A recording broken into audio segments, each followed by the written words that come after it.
hip hop souls always used to get judged for who they are. We always been judged for who we are. We always get judged for being ourselves. That's the reason why Public Enemy actually created the logo of a b boy, you know, with the target and stuff. Because being hip hop and being influenced by this culture, you're always going to be Public Enemy number one. And you can see that like here in Australia, you can see it with everybody who picks up the mic or tries to write rhymes or tries to put it down or tries to embrace this culture. You're always considered Public Enemy number one, and you're always considered, negative, whatever. You could be talking about the conscious stuff, positive stuff, and you could be wearing all black, and you're always considered, judged for who you are. But Easter's coming, because Jesus, he said something like, if you judge others, you will be judged too. So it's kind of I guess we all do that. We all judge each other for how we look and stuff like that. But I've always been this type of person that dressed like this all the time.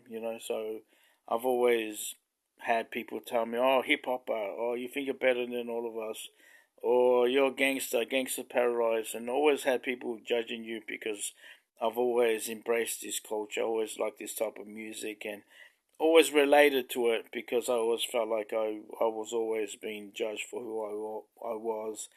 Always felt like there was always been discrimination, and I've always kind of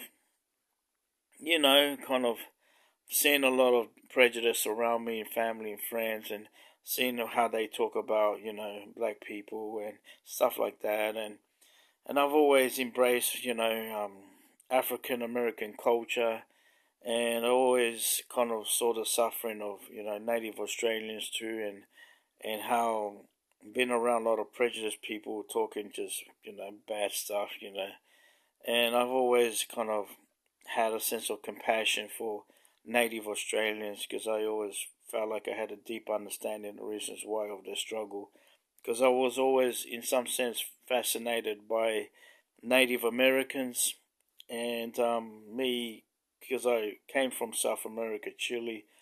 There is a problem over there with the native Chileans, and them.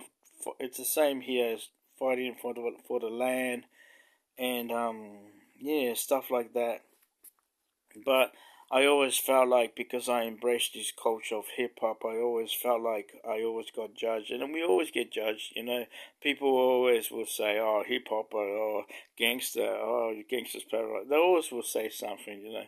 And I know that I'm nearly in my 50s, and I'm still dressing like a teenager. You know what I mean? They always keep saying that.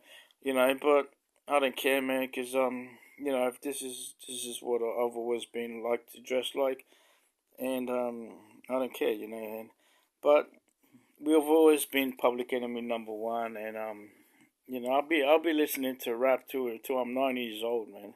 I'll be listening to NWA, Public Enemy, Eminem, Bone Thugs and Harmony, Naughty by Nature. Even the Aussie stuff because I love the Aussie stuff too. Hilltop Hoods, Bliss and Esso, Trim, Lyrical Commission, so many, 1200 Techniques, the old school, cats, it just goes on and on and on. I'm always going to be judged for who I am, but it doesn't matter because, it's like Jesus got judged too. Jesus was one of the biggest MCs in the universe, man. He got judged for being who he was, you know what I mean? So he got crucified for speaking his mind, so all the hip hoppers out there, keep doing your thing, keep writing your rhymes, and do what you got to do to spit those bars, whatever. So peace out, take care of yourselves.